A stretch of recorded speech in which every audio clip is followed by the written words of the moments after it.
Hoje eu vou te falar os 3 pilares básicos para você criar uma empresa de excelência. O meu nome é Débora Lima, eu sou consultora empresarial e professora de consultores. Nós já atendemos algumas dezenas de empresas de serviço e consultoria e nós ajudamos essas empresas a construírem a excelência. Mas vamos lá, o que é excelência? O que é uma empresa de excelência? Uma empresa de excelência é uma empresa que cumpre o que promete, que não desaponta. Clientes estão satisfeitos, funcionários estão satisfeitos e, principalmente, o dono está satisfeito em tê-la, está feliz por ser o empresário dessa empresa. Uma empresa de excelência é uma empresa lucrativa, é uma empresa que gera riqueza. Ela é capaz de obter uma receita maior do que os seus custos e, com isso, gerar riqueza para os seus proprietários. Além disso, uma empresa de excelência é uma empresa que está sempre buscando o melhor.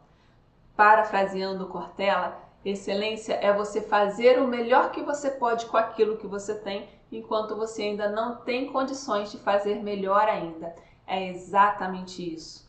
Eu costumo dizer que a excelência é um muro de tijolinhos, construído com decisões certas e ações contundentes. Então, quando você fala de uma empresa de excelência, é uma empresa que busca o melhor ao longo do tempo e, com isso, ela tem resultados diferentes da maioria.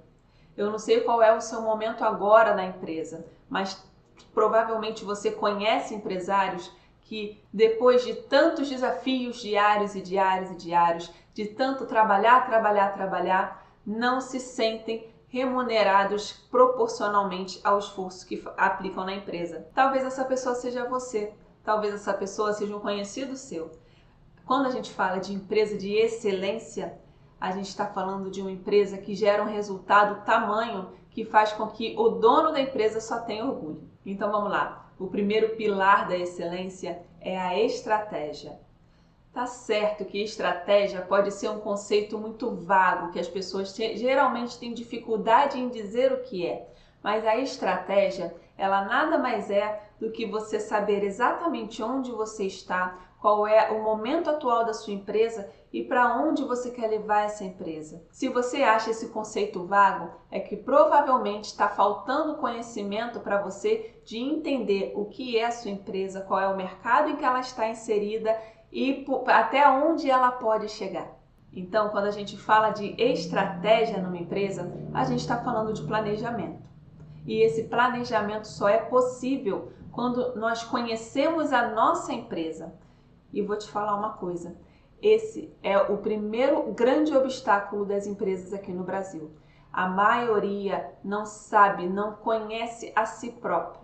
E isso não quer dizer que os seus donos, que os seus sócios ou que os seus líderes sejam negligentes, não é isso. É só uma questão de falta de conhecimento, de saber olhar para a empresa da maneira certa para poder entender o seu estado atual e tomar as decisões corretas. Eu vou te fazer 2 perguntas, tá? Só para saber o quanto você conhece a sua empresa. Primeiro, qual foi o teu faturamento médio esse ano? E segundo, qual é o ticket médio que o seu cliente costuma deixar na sua empresa toda vez que ele compra? Se você souber isso na ponta da língua, provavelmente você já tem uma maturidade de gestão, já tem um nível de controle sobre a sua empresa. Mas se você não sabe isso, é porque está na hora da gente começar a aprender a olhar os indicadores, a olhar a empresa como um organismo e visualizar aquelas engrenagens que vão te dar uma informação para que você tome a decisão correta. Mas Débora, eu não sei responder o que você disse, mas eu estou o tempo todo na minha empresa. Eu sei quanto tem no caixa, eu sei o quanto que eu faturo e qual é o resultado da minha empresa. E eu entendo, estar no dia a dia da empresa, junto com a equipe, fazendo acontecer, é importante. E muitas das vezes não é opção para empresário. Por mais que as pessoas falem aqui na internet, você só pode ser estratégico, esqueça o operacional, isso não é uma realidade para todas as empresas e está tudo bem. O que a gente está falando aqui é que sim, você pode atuar no operacional e você pode lidar com a sua empresa, a sua equipe, os seus clientes no dia a dia, não tem problema com isso. O que você não pode é deixar de pelo menos uma vez por semana sentar na sua cadeira estratégica e analisar a empresa olhando ela como um todo, olhando quais são os indicadores corretos que vão te dar apoio real para tomar uma decisão.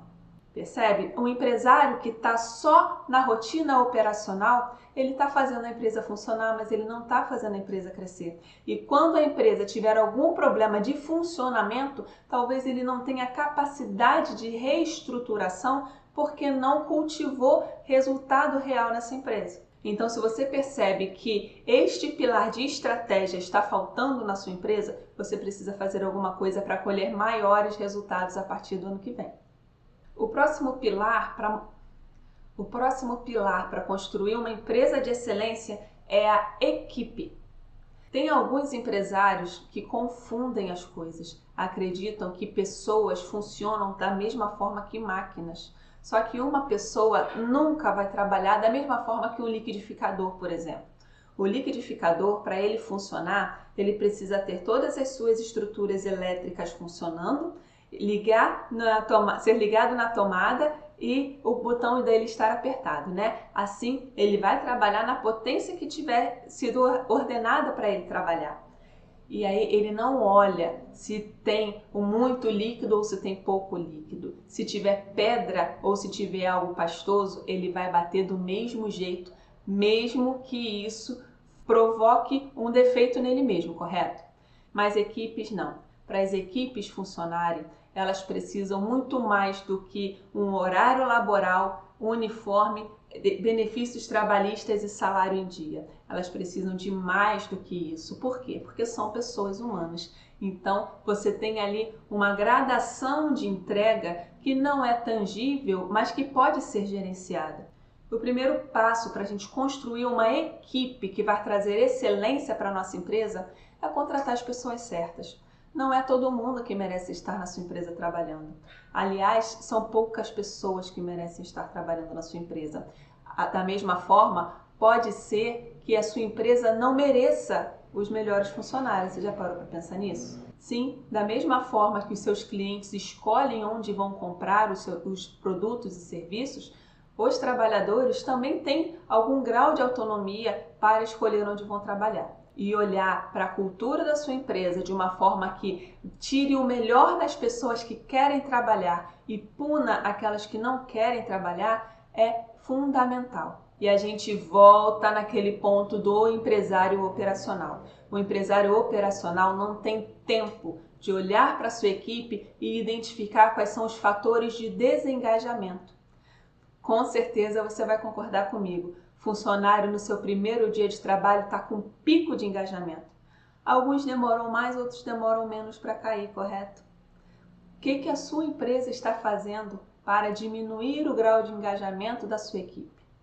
Vou te dar alguns exemplos que eu vejo aos montes no mercado. Logo no primeiro dia, o funcionário não tem os recursos necessários para trabalhar, ele não tem uma instrução correta do que fazer, às vezes ele é jogado lá no próprio setor de trabalho com um belo te vira, e ele que deu o seu melhor para entender como as coisas funcionam enquanto ele já está trabalhando. E geralmente ele aprende com aquelas pessoas medianas que já estão lá há muito tempo e que não têm perspectiva de melhoria. Então, com certeza, se você recebe seus funcionários novos dessa maneira, já tem um belo problema aí. Como eu falei, não são todas as pessoas que merecem estar na sua empresa. Teve uma vez que um empresário estava procurando uma pessoa para ocupar um cargo estritamente operacional, para lavar copos. Ele perguntou, fulano, você conhece alguém que queira trabalhar? Estou precisando de um copeiro. E aí a pessoa com quem ele estava falando disse, olha, tem um cara lá que mora perto da minha casa que eu ouvi dizer que ele estava precisando de emprego. Chama ele para cá. Já começa amanhã? Não. Vamos ver. Aí eu perguntei, vem cá, vocês não vão fazer entrevista com essa pessoa? E aí a resposta que eu tive é, o que eu poderia perguntar para ele, se é só para lavar copo? E aí eu decidi entrevistá-lo. Faz o seguinte, traz ele aqui amanhã que eu vou entrevistá-lo. E aí eu entrevistei essa pessoa, esse candidato. E olha só a minha surpresa. Ele preferiu não assumir a vaga porque eu disse que precisava assinar a carteira desde o primeiro dia, porque ele iria receber a última parcela do seguro-desemprego. e o seguro-desemprego na época era menor do que o salário que ele ia receber, ou seja, ele preferia ficar um mês em casa, sem trabalhar e sem perspectiva de trabalho depois, porque ele iria ganhar um dinheiro grátis. É o tipo de perfil de funcionário que você quer para sua empresa? Não é o tipo de funcionário que eu quero para mim. Então, por mais operacional que seja a vaga, você precisa sim identificar quais são as responsabilidades dela, quais são as tarefas dela, a quem ela responde, qual é a subordinação e, por último, quais são as competências que ela precisa ter. Isso vai fazer com que só chegue gente boa na sua empresa? Claro que não, eu não estou vendendo aqui a fórmula da juventude eterna para você, nem do enriquecimento fácil, não é isso. Mas que com certeza vai filtrar muita gente que não merece estar na sua empresa, isso vai. E o terceiro pilar para você construir uma empresa de excelência é o que? Eficiência. O que é isso? Primeiramente, é você ter uma empresa enxuta. É você ter uma empresa em que só tem os recursos que você precisa ter. Você não tem custos adicionais, você não tem desperdício, você não tem retrabalho, você não tem uma equipe inchada e pouco produtiva. Pelo contrário, você sabe exatamente quais são os recursos que você precisa e você cultiva e usufrui desses recursos da melhor maneira. Isso é ter uma empresa enxuta. Para manter essa empresa enxuta, você vai precisar vigiar desperdício. Para vigiar desperdício, pode ser que você precise estar olhando a produtividade da sua equipe. Por exemplo, empresas de serviço, o principal recurso é a produtividade da equipe, porque é a hora de trabalho que gera esse serviço prestado. Investir constantemente em treinamentos, ter uma padronização de uso dos insumos que você utiliza para prestar esse serviço ao cliente, ter os processos mapeados para que as pessoas façam a mesma coisa de forma padronizada. Por que é importante ter um padrão de trabalho? Porque assim você consegue entender onde estão os desperdícios. Você também consegue entender o que agrada mais o teu cliente. Se o cliente é atendido pelo funcionário A de uma forma e é atendido pelo funcionário B de outra forma, e ele tem avaliações diferentes, fica fácil você entender que talvez o funcionário B não esteja se desempenhando tão bem quanto o funcionário A.